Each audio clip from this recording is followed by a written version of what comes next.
Well, a question. Your spiritual you isn't confined to the material role, is it? You can't fall out of what you were never in. What collapses reveals itself by its very collapse to have been never new. You never the I am, but only a borrowed name tag, a costume for an hour. Heaven and earth shall pass away, but my words shall not pass away. If it passes, it never was the word of your being. So do not take this rumbling under your feet as tragedy. Take it as revelation. The false center gives way, and in its giving way you are spared the burden of guarding it any longer. Mercy, not malice, is at work. When you say I, where are you placing it? In the title beneath your signature? In the salary that swings every other Friday? In a mother, a husband, a friend? In the mirror, cheekbones, hair, posture? When the title changes, did you lose your I? When a number in a bank shifts, did the I drain away with it? When the mirror adds a line, is the I wrinkled?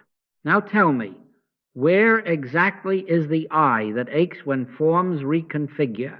Am I here, behind the eyes, or here, in the chest? No, no. That is not I. No surgeon has ever yet found any me inside of a body. In him we live and move and have our being. Not in a resume, not in applause, not in the tremor of a public opinion that loves you in the morning and forgets you before nightfall. I must say it as plainly as I can. This is not a summons to destroy, dramatize, or run amok. This is not psychological chaos. It is holy exposure. We are not pulling at the roots of your life with human hands. We are letting the light show you the counterfeit coin so that you need not buy with it again. Be still and know that I am God. In stillness, forms rearrange themselves without your tearing. In quiet, pretenses are seen, and because they are seen, they are done. You will not be asked to harm yourself or any other. You will be asked to look and to say softly, no, no, that is not I. If it can be lost, it is not you. If it must be defended, it is not you. If it thrives on being seen, it is not you. The I that needs a stage is only a role auditioning for another brief scene. The I that trembles before opinion is a shadow cast by a light bulb that can burn out. But the true I, where shall you point to it? You cannot. I and my Father are one. That I is not in the physical. That I is absent from the body, present with the Lord. The moment you try to cage it in a description, it eludes you, for it is the very awareness by which descriptions are known.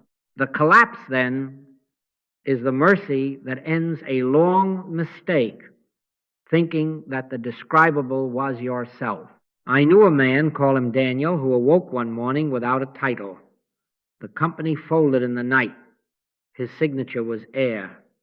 He sat in his kitchen and felt the bottom drop, and in that hour, as the false floor vanished, a gentler ground held him. He did not force a thought. He did not fix himself. He whispered, no, no, that is not I. The quiet widened. Fear thou not, for I am with thee. The kitchen remained, the job was gone, but the I that heard the promise was undiminished. The exposure had done its holy work. Let this be your beginning. Whenever collapse comes, answer it not with frenzy, but with recognition. When the mind rushes to clutch at the pieces, lay down that impulse and watch. Speak to every image that demands your worship. No, no, thou shalt have no other gods before me. That is not I.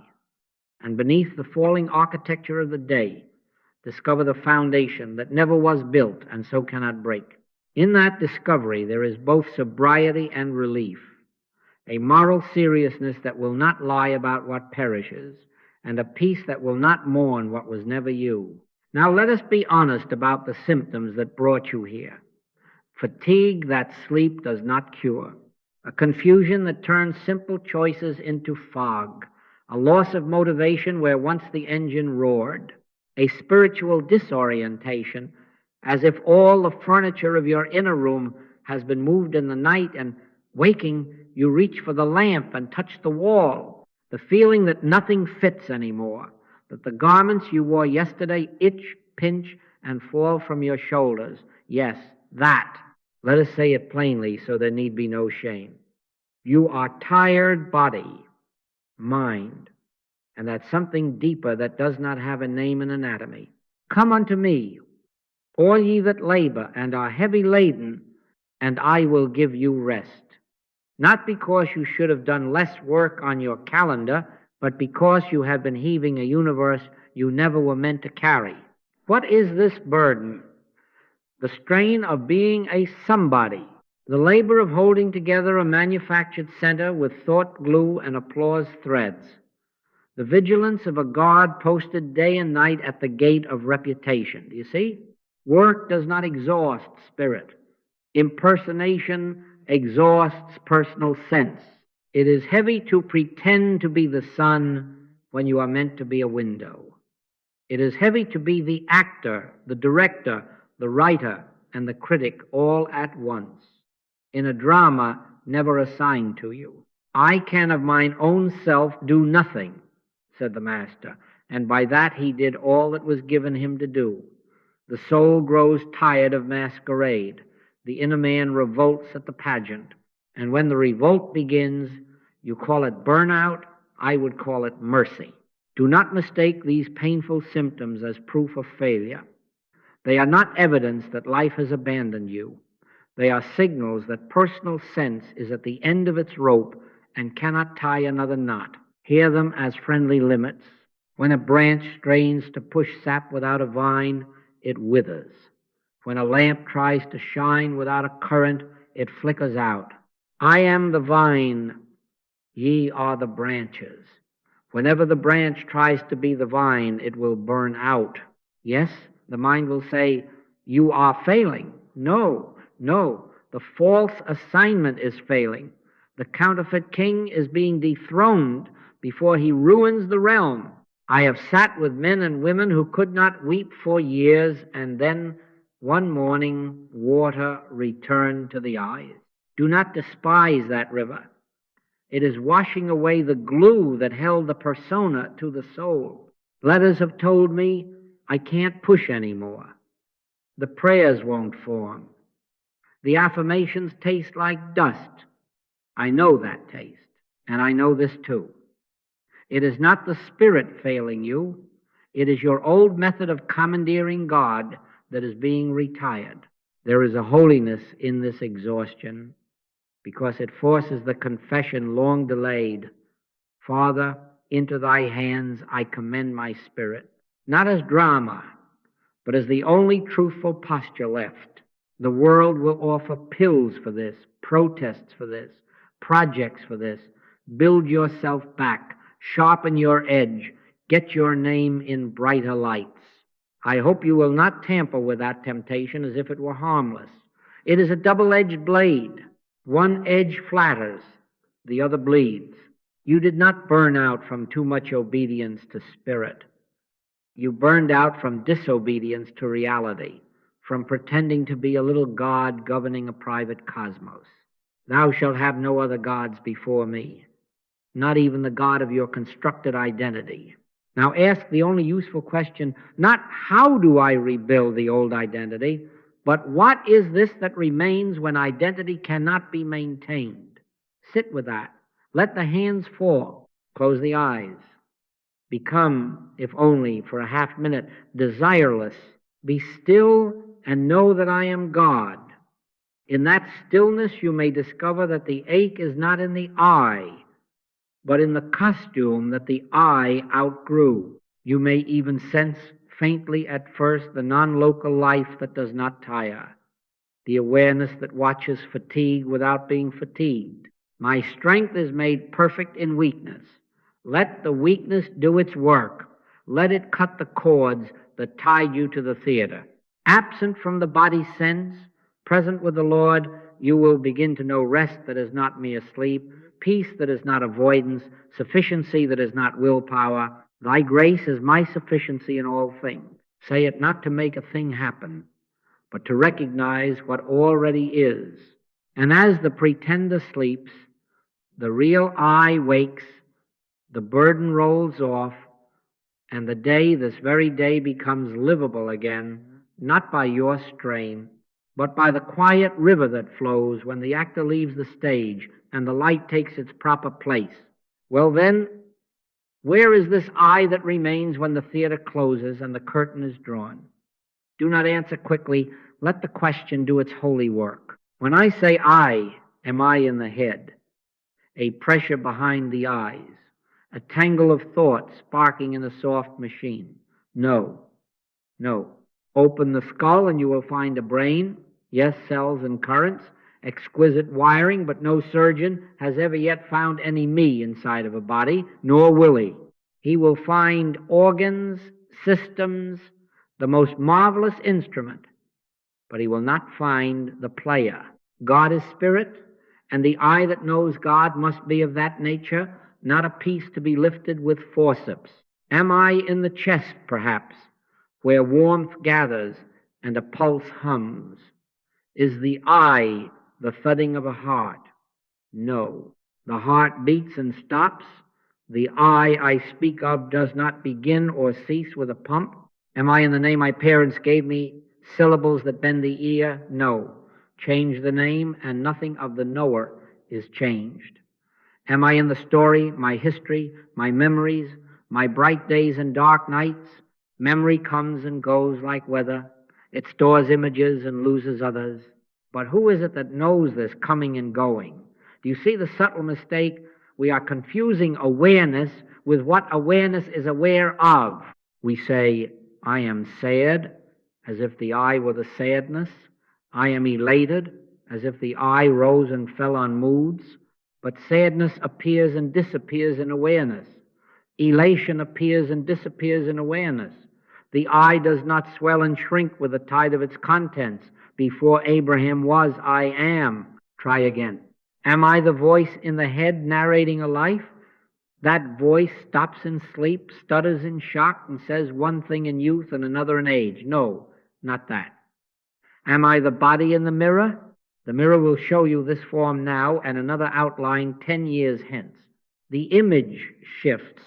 The eye that watches the shifting does not. How would you localize that watcher?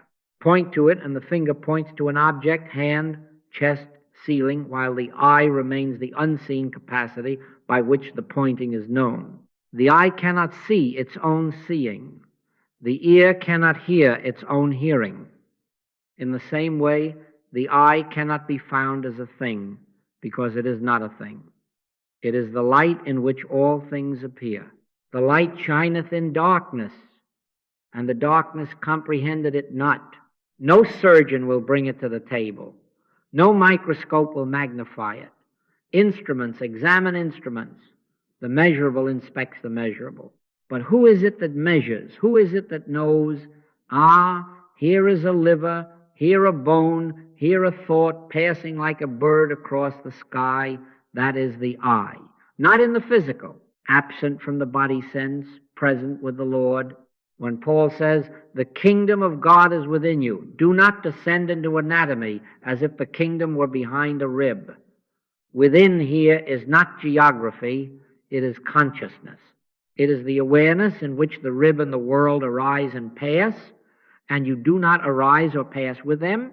So pause and gently look again. When a sensation appears, do not say, this is I.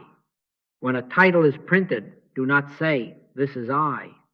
Let a memory float up and dissolve, and notice something remains that beheld its arrival and its going.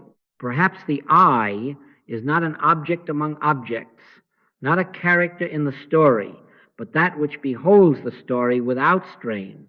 If that is so, then we need not chase it with hands and nets. We need only refrain from fastening it to what it knows. In that refraining there is a soft clearing, a pure I am without predicate. And in that I am the whisper is heard. I and my Father are one. My conscious oneness with God constitutes my oneness with all spiritual being and idea, not found in a place, found as presence.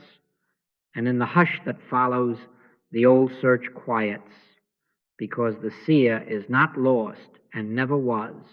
Thy grace is my sufficiency in all things, not a thought to repeat, but a fact to rest in as the aware I consents to be what it is and lets every other identity pass like a cloud from a changeless sky. Now let us put a name to the funeral so there need be no confusion about the corpse. What is actually dying, not you. What withers is the image of being the achiever, the one who must climb and prove and arrive, the helper, the one who must be needed to feel worth, the victim, the one who must be wronged to be right, the rebel, the one who must oppose to exist, the spiritual person, the one who must look awakened, speak in precious tones, quote the right lines, wear the right beads, the perfect partner, the one who must never disappoint, never show the ordinary edge of humanity, the dependable one, the one who must carry the cart so no one will ever think them weak. These are the faces the world sells and buys. These are the masks that sweat. And when the spirit whispers that the play is ended, the strings that held the mask snap, and down it falls. Do not mourn the plaster, it never breathed.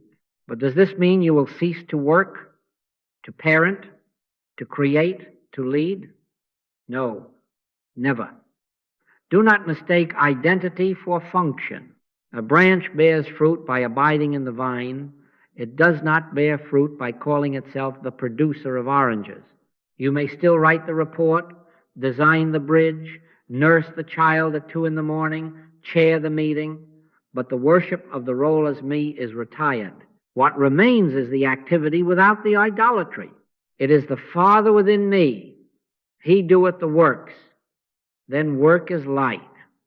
Then parenting becomes love's motion, not a performance review in heaven's lobby. Then leadership is service, not a mirror. The function remains purer, simpler, truthful. The false identity drains away like dye from clear water. You are not being asked to abandon the day. You are being invited to leave off kneeling before it. And underneath these masks, what was the engine? Approval, let them say, I am good. Control, let the world tilt to my will. Certainty, let there be no ambiguity. Let every line be straight and labeled. Specialness, let me be other than my brother, so I may rise by difference. These are fragile supports. They wobble when a headline changes, when a body ages, when the crowd turns. Man looketh on the outward appearance, but the Lord looketh on the heart. When you build identity on outward appearance, on applause, on the sheen of competence, on the aura of piety, you have violated a simple law. Thou shalt have no other gods before me. It is impersonal and inexorable. As you sow to appearances, so shall ye reap the fear that appearances can be lost. Take heed that ye do not your alms before men to be seen of them. To be seen is an appetite with no bottom. It must be starved, not fed. If I yet pleased men, would I not be the servant of men? But the soul was made to be the servant of God. So hear the gentle verdict. What is dying is an image. Reality does not die. The grass withereth, the flower fadeth, but the word of our God shall stand forever. The word in you, the life in you, the eye that knows, that loves, that is aware, this does not come to an end because a persona falls. He that loseth his life for my sake shall find it.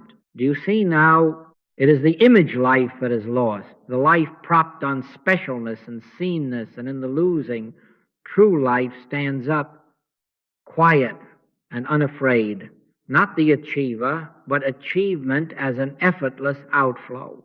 Not the helper, but help as a natural radiation of love. Not the spiritual person, but spirit itself shining, without self-advertisement. Not the perfect partner, but a human heart indwelt by God, learning tenderness without a stage. Not the dependable one, but faithfulness born of grace, not of fear. When next you feel the hand reaching for the mask, reaching to be impressive, to be pitiable, to be exceptional, stop. Be still. Say within, no, no, that is not I. Let the body's insistence be removed from thought until you are again absent from the body sense, present with the Lord. Wait in receptivity, not striving, until perhaps a hush appears, and with it the remembrance. My conscious oneness with God constitutes my oneness with all spiritual being and idea. In that oneness there is nothing to promote, nothing to defend, nothing to adorn. There is only the simple willingness to be an instrument.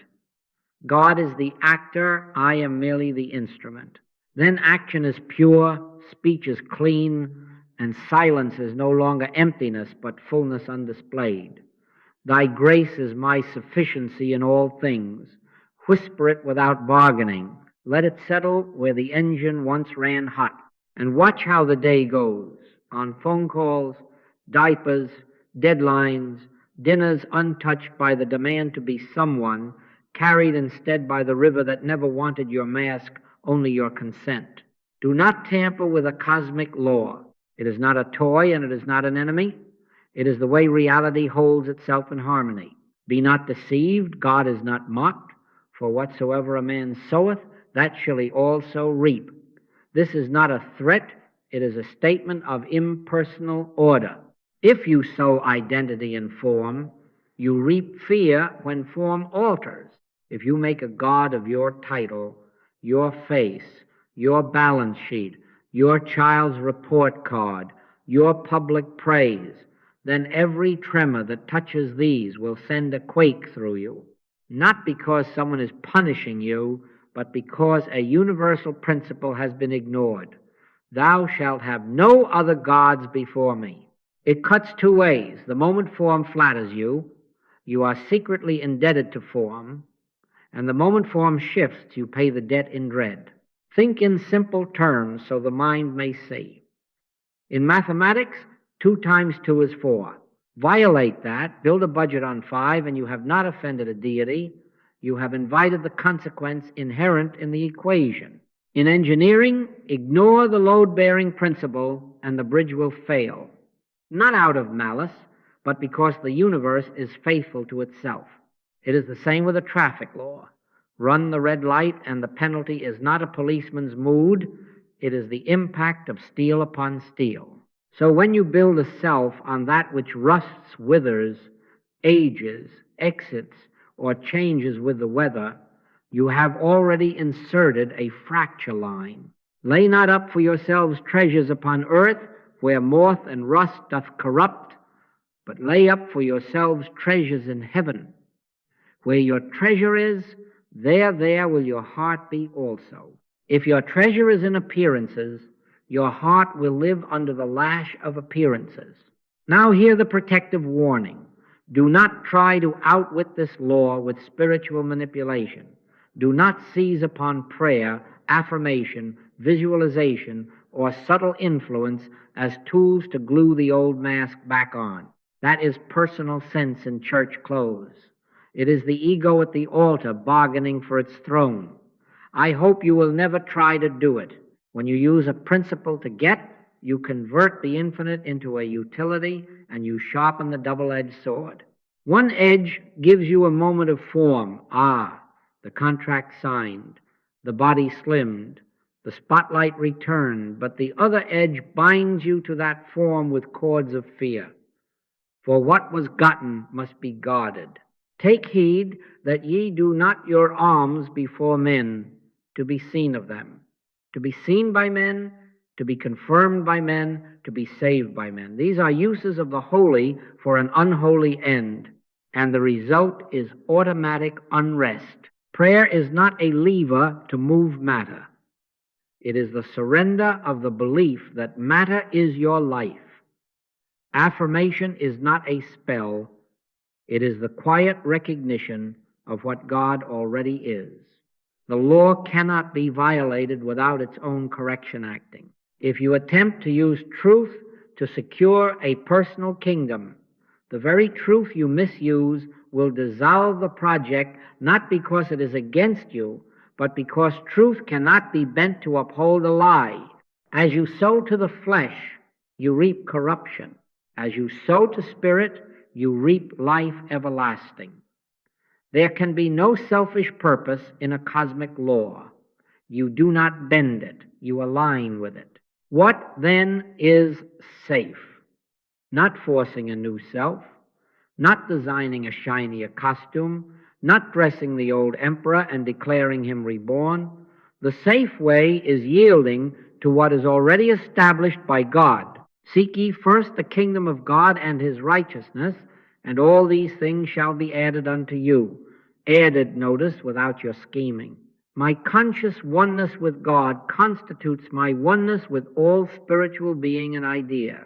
In that oneness, provision meets need as wave meets shore, without the mind's anxieties conducting traffic. God is the actor. I am merely the instrument.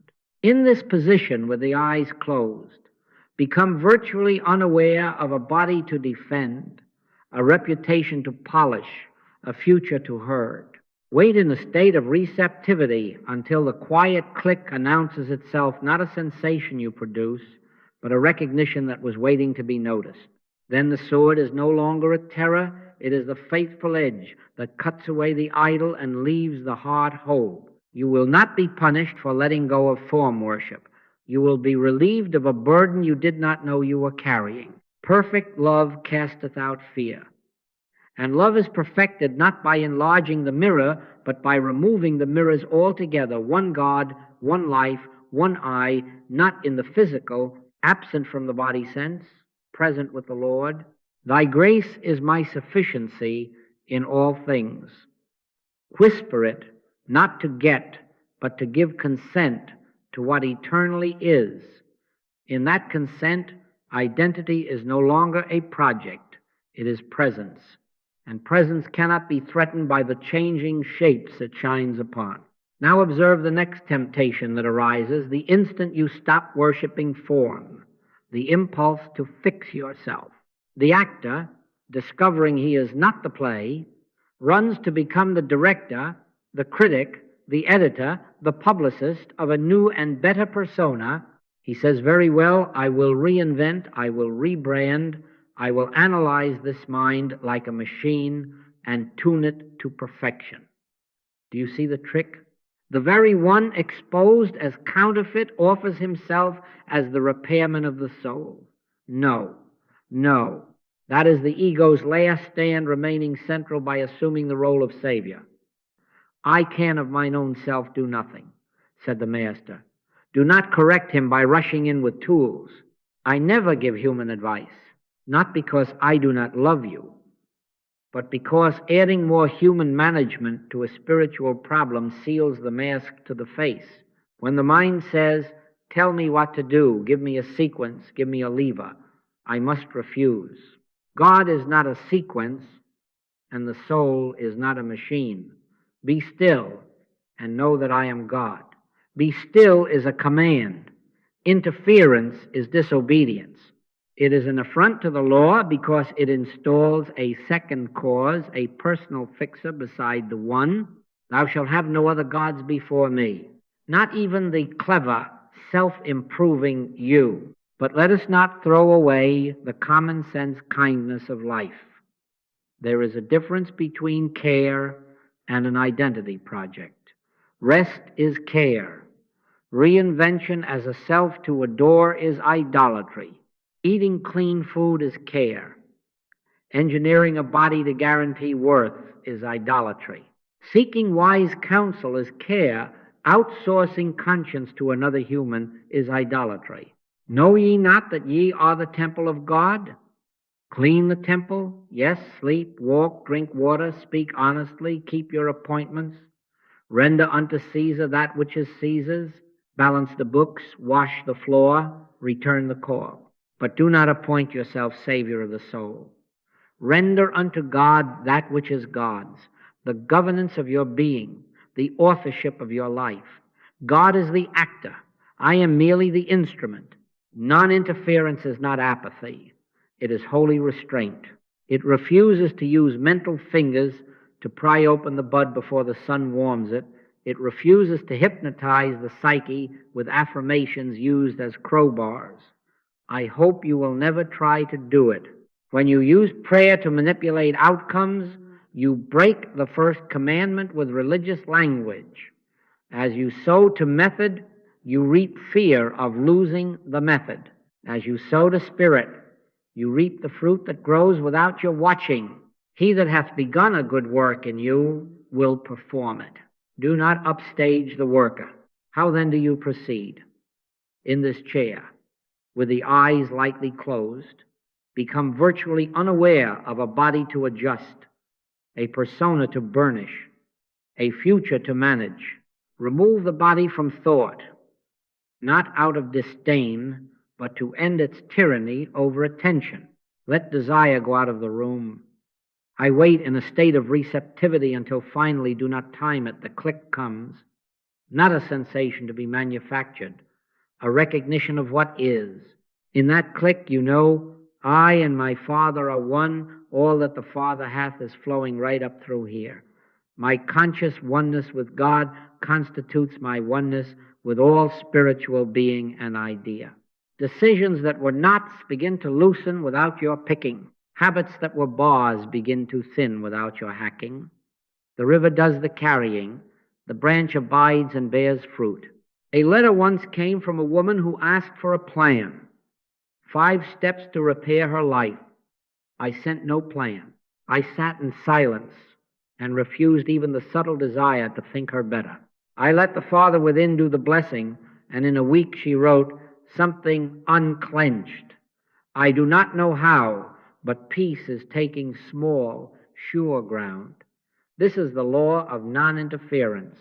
Not by might nor by power, but by my Spirit, saith the Lord. You do not get holy results by unholy means. You do not reach grace by grasping. So today, place a God at the gate of your mind. Do not rush to fix. Tend the temple. Do not enthrone the engineer. Sit, grow quiet, whisper without bargaining. Thy grace is my sufficiency in all things. Absent from the body sense, present with the Lord, let the false project starve for lack of your attention. And watch without congratulating yourself how the day becomes simple again. Tasks are done, words are clean, and there is no hero to applaud. Only God acting, and you gladly, blessedly, not in the way. Now let us be very simple and very practical. Sit where you can be at ease. It will be a chair low enough that your feet rest fully on the floor, high enough that your knees are not straining. Keep the spine natural, not rigid, not slumped. Let the head balance as if a thread held it lightly from above. Place the hands in the lap, palms resting, not gripping, not forming any sign. There is no occult reason for any of this, only one of physical comfort, because comfort helps remove the body from thought. Close the eyes softly. In this position with the eyes closed, become virtually unaware of having a body to tend, a posture to perfect, absent from the body sense, present with the Lord. Now do nothing. This is the holy difficulty. Do not seek an experience. Do not demand a peace. Do not bargain for a sign. Be still and know that I am God. Be still, not to get God, but to cease pretending that God was absent. Let desire walk out of the room. Let fear sit outside the door without your comment. If a thought arrives, shopping lists, grievances, bright plans, do not wrestle, do not improve it.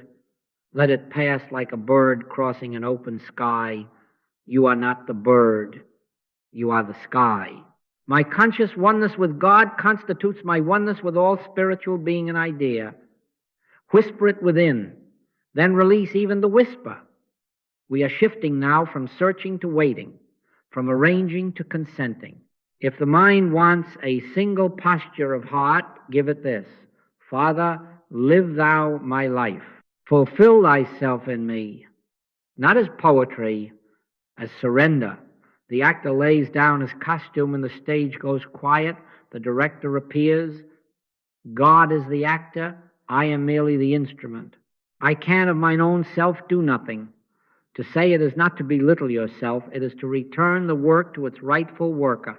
Thy grace is my sufficiency in all things. Repeat it once or twice, like placing a key on a table, then let the hand be empty.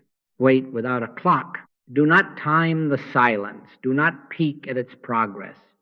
There will come suddenly or slowly, gently, almost imperceptibly, the click, not a fire in the nerves, not a trance to exhibit, but a quiet inner recognition, as if a latch has slipped and a door you did not build swings of its own accord. In that click, striving is dismissed from duty. In that click, effort bows out and being stands up. Sometimes it comes as a soft warmth, sometimes as a vast ordinariness, sometimes as a tear that is not about anything. Sometimes there is only the absence of hurry. But in all of these, the same wordless fact shines. I and my Father are one, and all that the Father hath is flowing right up through here. Remain a few moments in that awareness, not clinging to it, not congratulating yourself. The peace of God, which passeth all understanding, shall keep your hearts and minds through Christ Jesus. Let it keep you. Do not try to keep it. If the click does not come today, do not turn meditation into labor. Knock, and it shall be opened unto you. You are knocking simply by being here in receptivity, without a private agenda. As you sow to spirit, you reap without toil. Desirelessness is the sowing, patience is the field, grace is the harvest. End without a ceremony. Open the eyes lightly. Rise and render unto Caesar the dishes, the email, the road, a steady hand. But carry nothing out with you except consent. Pray without ceasing does not mean words without pause. It means a maintained willingness to let God be God. Father, live thou my life. Fulfill thyself in me. Thy grace is my sufficiency in all things. When the temptation to strive returns, as it will return, to the chair within you, even in the marketplace. For that chair is not wood, it is awareness. No surgeon has ever found any me inside of a body, nor can any pressure of the hour evict the non-local I that knows. Absent from the body sense, present with the Lord, wait again for the click. And when it comes, do not use it. Let it use you. Then the day proceeds without your pushing. The river does the carrying. The branch abides and bears fruit. Let me say it plain and then say it again until the fear in you has no place to anchor. I am not in the physical. No surgeon has ever yet found any me inside of a body. When Paul speaks of being willing rather to be absent from the body and to be present with the Lord, do not think he asks you to leave a place and enter another. You cannot leave what you are not in. Absent from the body sense, present with the Lord, means that the seat of identity is withdrawn from form and recognized as presence. This is the central discovery, not in the name, not in the history, not in the reputation, not in the body. No.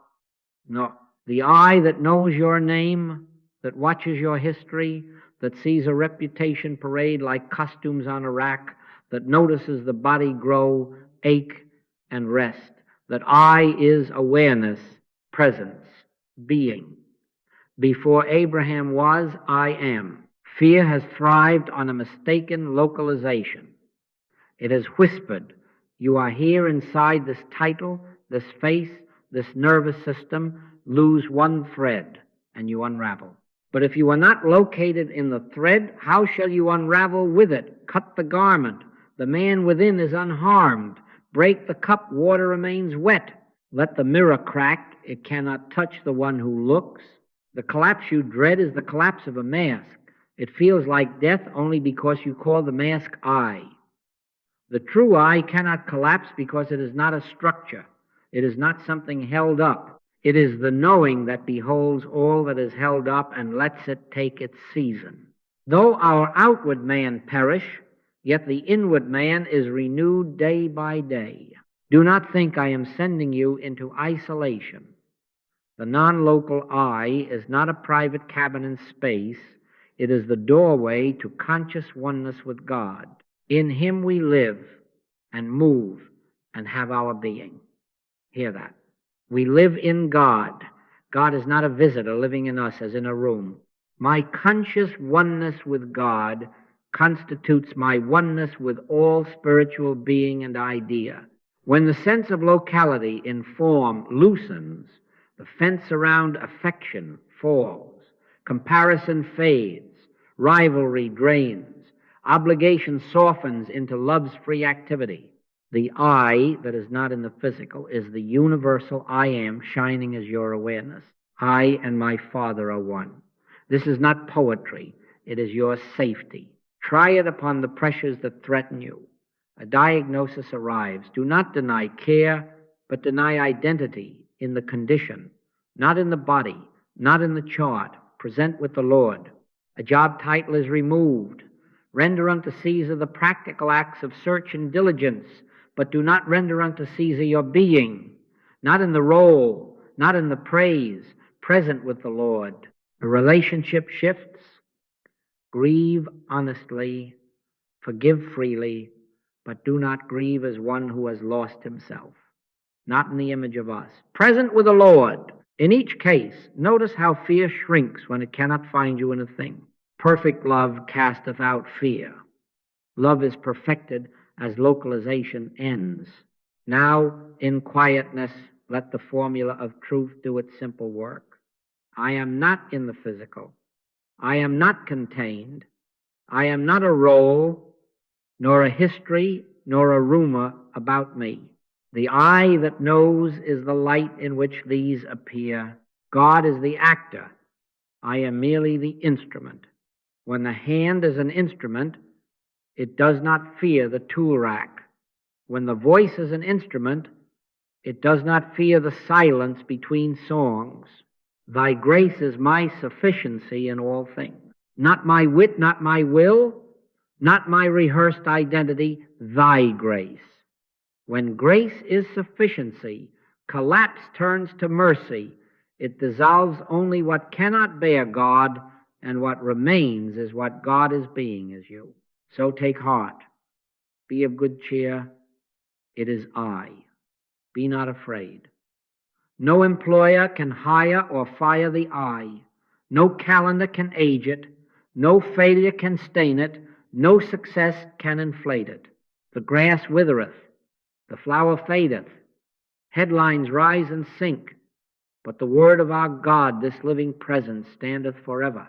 Absent from the body sense, present with the Lord, you discover the self that cannot collapse because it is not in what collapses. It is the still, unhurried knowing by which you live and move and have your being, and in that knowing the day proceeds without terror. My conscious oneness with God constitutes my oneness with all, and therefore I rest. Thy grace is my sufficiency in all things. Now watch how the mercy that freed you from the bondage of form begins to free you from the tyranny of comparison. When the mask begins to crumble, a curious quiet appears around others. The itch to measure, to rank, to perform, to secure a place on a ladder, this itch can find no skin. It reaches for an eye in an image, and there is no one there to scratch. The collapse of the false center is not only personal relief, it is social relief. They measuring themselves by themselves and comparing themselves among themselves are not wise. Why are they not wise? Because wisdom knows there is but one life being, itself, one presence, manifesting as infinite variety without rivalry. My conscious oneness with God constitutes my oneness with all spiritual being and idea. Hear it, say it, let it say you. The two great commandments are not religious decor, they are cosmic law. Thou shalt have no other gods before me. There is one source, one cause, one life. Love thy neighbor as thyself, because in oneness the neighbor is not other than thyself in God. There is no second self to compete with when there is one self appearing as many. We, being many, are one bread and one body. Violate this, and unrest is automatic as violating 2 times 2 is 4, and watching the account fall into error. Seek to extract your worth from being brighter than your brother, faster than your sister, more admired than your friend, and you have sown to a field that can only sprout thistles. As you sow, so shall ye reap. Sow separation, reap fear. Sow oneness, reap peace. In oneness, the earth looks different. A colleague's promotion ceases to be your demotion, because your supply is not a pie cut into anxious slices. Your supply is God. A man can receive nothing except it be given him from heaven. If it is given, it is safe. If it is not given, it is not needed now. A friend's beauty, a brother's brilliance, a sister's applause, these cease to accuse you and begin to praise God for you. Your heart discovers a pleasure in the success of others because you are no longer standing apart to be measured. You are standing within the one to behold his ways. Rejoice with them that do rejoice. In oneness, this becomes natural, not noble. Envy relaxes. The prayer to be seen becomes the prayer to see. The fear of replacement fades because there is no replaceable me in form, only function fulfilled by God where and as he will. God is the actor, I am merely the instrument. When the symphony places another instrument forward for a passage, the flute is not diminished when the violin sings, the music is one. A letter once came from a man who had lived on the scale of comparison his whole life, sales charts, quotas, trophies on a shelf. He wrote, "If my partner closed the deal, I could not sleep. If I closed it, I could not stop rehearsing the story. I did not send techniques to win without guilt. I sat in silence and held the truth. My conscious oneness with God constitutes my oneness with all spiritual being and idea. Absent from the body sense of personal glory or shame, present with the Lord. I waited until the click came." Weeks later, he wrote again, "Something has shifted. When my partner signs, I feel as if my own hand wrote it. And when I do not sign, I feel no sting, only the next right step. This is not psychology. This is law fulfilled. Ye are all one in Christ Jesus." Practically, how does this live? Go into your day refusing the bait of better than and less than. When the mind begins its old arithmetic, he has more, she is ahead. Answer it with law, not with argument. No, no. Thou shalt have no other gods before me. My sufficiency is not in a rank, but in God. The Lord is my shepherd, I shall not want. Whisper within, not to get anything from anyone, but to consent to what is. Thy grace is my sufficiency in all things. In meetings, bless the room as one body. On the street, bless each face as one life. In the home, bless each voice as one love. Love thy neighbor as thyself, because you recognize yourself. This is not virtue strapped on, it is identity revealed. Do not attempt to put a halo on a hungry self and call it love. Do not manipulate your feelings to appear generous. I hope you will never try to do it. Return instead to receptivity. Remove the body sense of personal striving from thought. Wait until the click comes. In that click, comparison falls like a coat on a warm day. You do not need it. Perfect love casteth out fear. Fear of being overlooked, fear of being outdone, fear of being ordinary. Out they go, not by effort, but by presence inhabiting its own temple. Then work is shared, praise flows past without stickiness, correction is received without collapse, and community becomes the natural atmosphere of one life recognized in many forms. And so let the formula anchor you as you walk. My conscious oneness with God constitutes my oneness with all spiritual being and idea. In that oneness there is nothing to steal, nothing to defend, nothing to prove. There is only the one doing his own through all. God is the actor. I am merely the instrument. Thy grace is my sufficiency in all things. In this grace, rivalry ends, belonging begins, and peace, quiet, unadvertised, unafraid, keeps the heart, endeavoring to keep the unity of the Spirit in the bond of peace. And you will find that the more you rest in the one, the more naturally you love the many, for you have ceased to love them as others and begun to love them as thyself in God. Now that rivalry has fallen silent, a new question rises, the right question. If I am not the architect of myself, how then is life to move? Hear it simply. Move from self as project to self as transparency. You are not here to manufacture a life. You are here to let life reveal itself.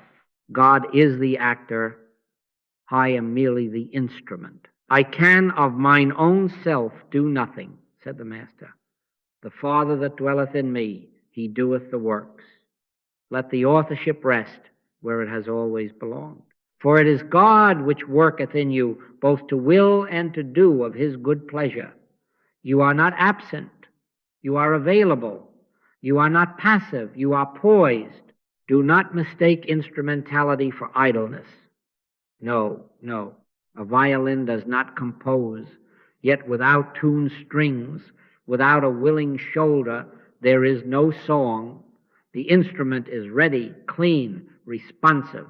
It neither drags the bow nor decides the melody. It consents to be played. So with you.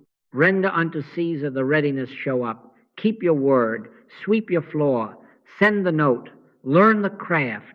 Render unto God the authorship, the impulse, the wisdom, the timing, the outcome. Action continues, but without egoic authorship and without fear-based grasping. The hand moves, but the will is quiet. The mind thinks, but the heart is not in the thought. The heart is in God. You will know the shift by its signs. Decisions simplify. The inner noise that once demanded pro and con charts quiets. Let the peace of God rule in your hearts. Peace rules. It becomes your umpire. A yes carries lightness. A no carries clarity. Overthinking loosens its grip as if a knot had been cut instead of picked. Right timing appears.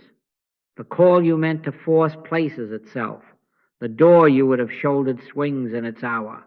The delay that used to scald becomes a protection. Fewer outcomes are forced.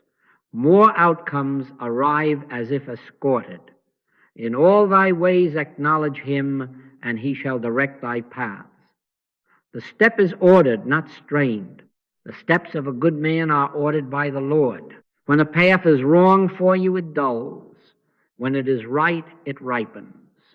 You discover that obedience has a feel to it, a quiet temperature that does not burn. Work changes its face. The spreadsheet ceases to be a stage for you to demonstrate worth. It becomes a channel through which accuracy serves the whole. The kitchen ceases to be a theater of performance. It becomes a table of blessing. The meeting ceases to be a battlefield of egos. It becomes a room to be kept in peace. Relationships cease to be mirrors to proper self. They become altars where love is given simply because God is love. Creativity ceases to be a brand. It becomes a river. Not by might nor by power, but by my Spirit, saith the Lord. Might subsides, Spirit conducts. There will still be discipline, but not drivenness. There will still be excellence, but not anxiety. There will still be correction, but without collapse. You will apologize quickly because there is no actor to defend. You will forgive easily because there is no ledger to balance. You will find that money is managed without fear when you are absent from the body sense of lack and present with the Lord of sufficiency. And when the hour requires swiftness, you will move swiftly without panic. When the hour requires waiting, you will wait without self-accusation. Take no thought for the morrow ceases to be a slogan. It becomes the practical end of rehearsed catastrophes, tested in small ways. Before sending the message, grow still, Father, live thou thy life here. Before taking the job, grow still, fulfill thyself as this or as another way. If you feel the old hand reach to push, withdraw the hand. Wait until the click comes, then move. My conscious oneness with God constitutes my oneness with all spiritual being and idea. In that oneness, you cannot be late for your own life, and you cannot steal another's. God is the actor, I am merely the instrument. Thy grace is my sufficiency in all things. Peace arrives exactly there when the burden of being the actor slips from your shoulders and you consent to be played by the one who knows the score. Then duty becomes devotion, pressure becomes pace, and life, which you once tried to make, begins to live itself through you. Absent from the body sense, present with the Lord, you take the next ordered step and the music goes on. Now see how this lives when the hour is noisy. The email arrives from human resources. The account balance looks leaner than your plans. A loved one says, we need to talk. The body wants to brace. The mind wants to rehearse a defense. Do not rush to rebuild anyone to defend. Pause within the space you have learned. Ask quietly, who is threatened right now? What image is being protected? Is it the provider image, the admired one, the always secure one, the indispensable colleague? See it, name it, release it, not in the role, not in the praise. Absent from the body sense, present with the Lord. In that inner relocation, the panic loses its theater. The outer task may remain calls to make, forms to file, words to speak, but the seat of being is no longer on the stage. The peace of God, which passeth all understanding, shall keep your hearts and minds through Christ Jesus. Let it keep you. Consider work. Suppose the title shifts or the position folds. Grieve honestly. Do not make piety a mask for shock. Then ask, who is threatened? What image am I guarding? If it is the image of worth for hire, lay it down. Render unto Caesar what is Caesar's update, the resume, reach to colleagues, study, show up on time. Render unto God what is God's, the authorship, the timing, the place prepared of him. In all thy ways acknowledge him, and he shall direct thy paths. Do not convert prayer into a lever to pry open a door of your choosing. I never give human advice, and I hope you will never try to use spiritual understanding to outwit another or to force a place. As you sow, so shall you reap. Sow integrity, you reap trust. Sow panic and pretense, you reap fear of exposure. Wait in receptivity until the click comes. Then the call you make is clean, the interview free of bargain, the no as holy as the yes. Consider money. Mathematics is not your enemy. It is an ally when the soul is quiet. 2 times 2 is 4. If you violate it, you bring the wrath of the principle of mathematics upon your account. Owe no man anything but to love one another. Pay what is due. Speak truth to creditors. Cut what can be cut without harm. Do not attempt to pad numbers or to gamble desperation into windfall. Don't ever tamper with a cosmic law. because it is a double-edged sword. Desire nothing that belongs to another. Seek nothing that insults love or honesty. Then turn within and ask, who is threatened? What image is being protected? The image of the one who never needs help? The image of lavishness as proof of success? Lay it down. The Lord is my shepherd. I shall not want. Thy grace is my sufficiency in all things. Grace will lead to modesty when modesty is protection, to generosity when generosity is obedience, to work when work is the means prepared, to release when release is truth. This is not avoidance of bills. This is alignment with law. Love, honesty, non-harm. Consider relationships. Seasons shift. Covenants call for renewed truth. Sometimes doors close gently. Sometimes storms speak. Ask, who is threatened? What image is being protected? The Savior of this household? The special one above all others? The always right? See it and let it go. Love seeketh not her own. Speak the truth in love. Apologize quickly. Forgive readily. Set clean boundaries without constructing a villain to prop your virtue. Let your communication be yea, yea, nay, nay. Do not manipulate, cajole, or craft spiritual phrases to coerce an outcome. I hope you will never try to do it. Non-interference holds here. Father, live thou thy love here. I sit until the click comes. Sometimes the click orders silence and prayer. Sometimes it orders a firm no. Sometimes it orders a tender yes. In each case, you are not the actor. God is the actor, and you are the instrument. Make a simple rule for this day. In any pressure, pause inwardly. Become virtually unaware of a body to defend, an image to maintain. Ask two questions. Who is threatened? What image is being protected? And then release it into the sea. Whisper once, thy grace is my sufficiency in all things.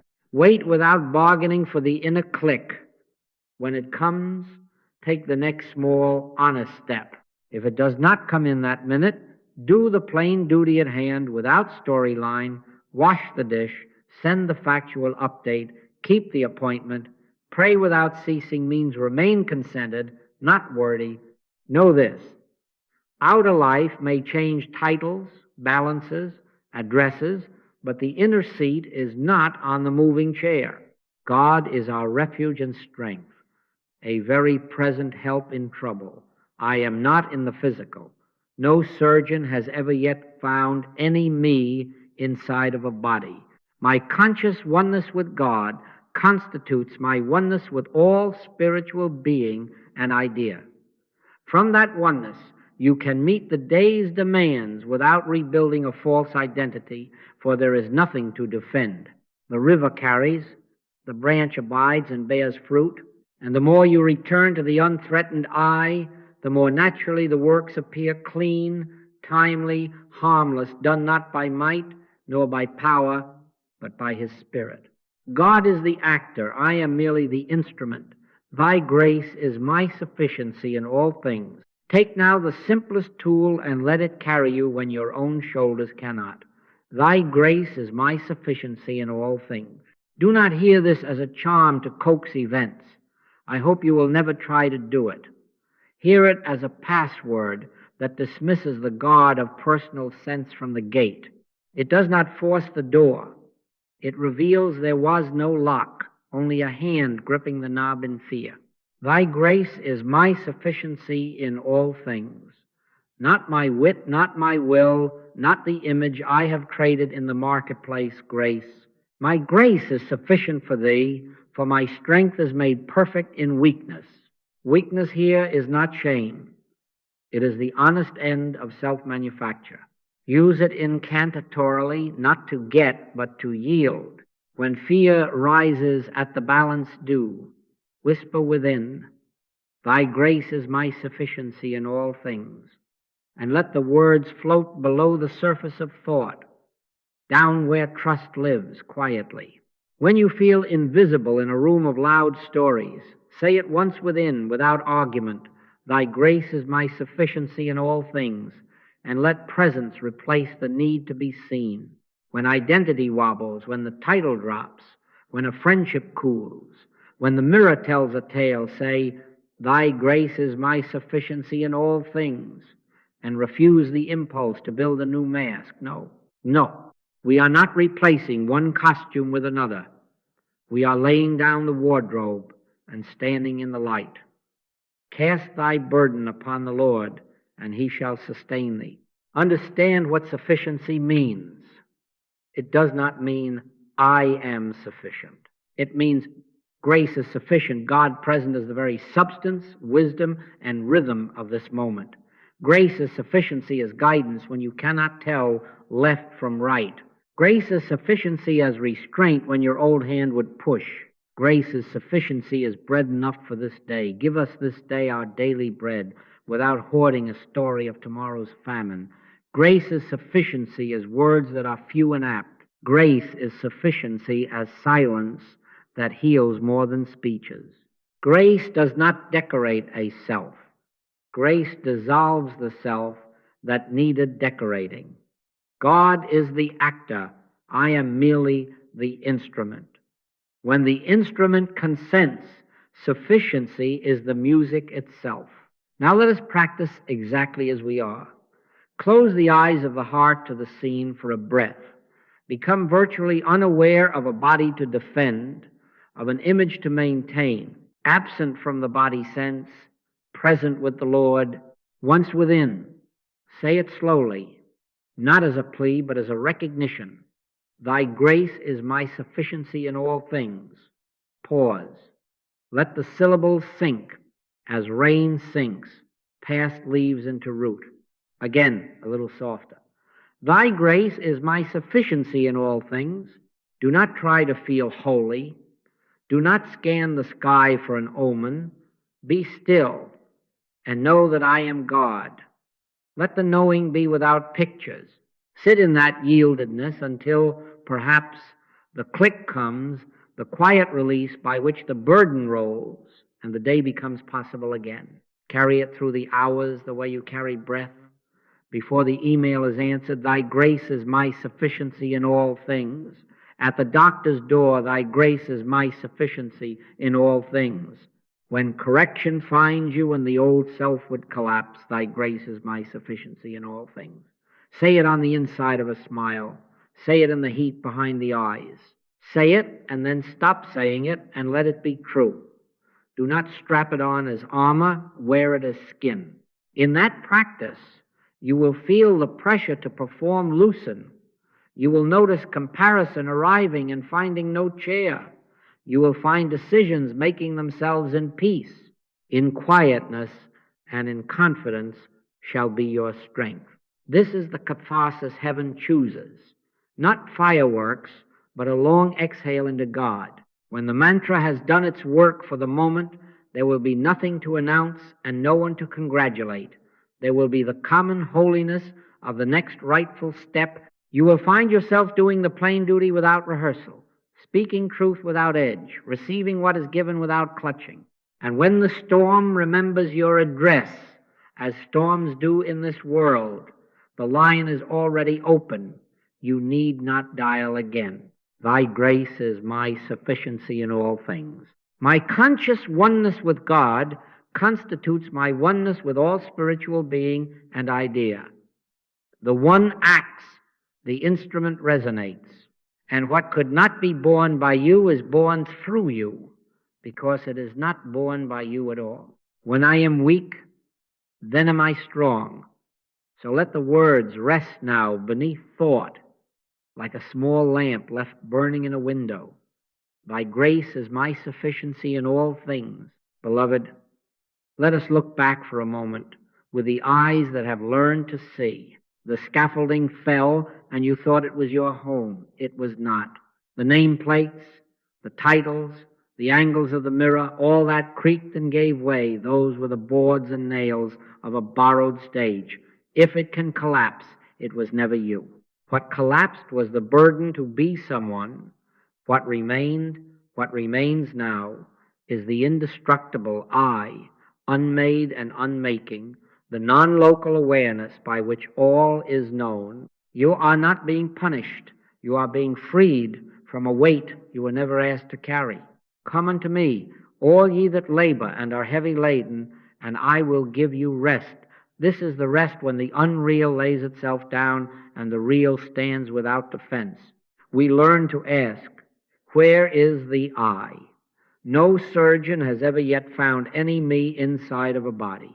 No, no. I am not in the physical. Absent from the body, present with the Lord. The I is not a thing. It is the awareness of God being itself as your consciousness. From that discovery, the need to be seen began to fade. The roles unclenched, the image stepped aside. We did not lose a life, we lost a costume. Then the great law was felt, not recited. My conscious oneness with God constitutes my oneness with all spiritual being and idea. Oneness ended comparison. It ended fear. It ended the scramble to prove a worth that grace had already bestowed. From there, we moved into instrumentality, not idleness, not passivity, but consent. God is the actor. I am merely the instrument. I can of mine own self do nothing, and that nothing cease to frighten us, because the Father that dwelleth in me, he doeth the works. Not by might, nor by power, but by my Spirit. The result was not spectacle, it was order. The steps of a good man are ordered by the Lord. The yes grew simple, the no became clean. Waste drained away, interference ceased. And with it, a peace that does not rise and fall with the weather entered its own house. The peace of God, which passeth all understanding, shall keep your hearts and minds. Now see how gentle the afterward is. Life becomes plainer and kinder. Work is honest and untheatrical. Money is counted in the light, not in fear. Relationships seek the good for their own sake. You apologize without collapse. You forgive without ledger. The yoke is easy and the burden is light, because there is no actor dragging the load. You are not managing the world. You are beholding God and letting God be God in the small chores as in the large turns. Thou shalt have no other gods before me, no role, no image, no balance, no praise. Love thy neighbor as thyself, because in oneness the neighbor is thyself in God. As you sow, so shall ye reap. Sow presence, reap peace. Let me lay the affirmations as a path you can feel with your feet in the dark. I am not in the physical. Absent from the body, be present with the Lord. I and my Father are one.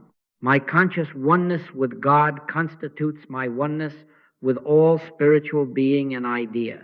God is the actor, I am merely the instrument. I can of mine own self do nothing. The Father within doeth the works. The Lord is my shepherd, I shall not want, not by might nor by power, but by his Spirit. Thy grace is my sufficiency in all things. Say them quietly, then let them say you. And now the way forward is the way we have walked. Return often to silence. Do not force it. Do not decorate it. Close the inner door. Become virtually unaware of a body to defend, an image to maintain. Be still and know that I am God. Wait until the click comes today, tomorrow, again and again. When it comes, take the next right step and call it holy. When it tarries, do the plain duty in peace and call it holy. Knock, and it shall be opened. Not a door in the street, but a door in your own consciousness. In this, the false self dies every day without violence, and the indestructible I lives without effort. And the music goes on, simpler, kinder, quietly guided, because the one plays and the instrument consents. Thy grace is my sufficiency in all things.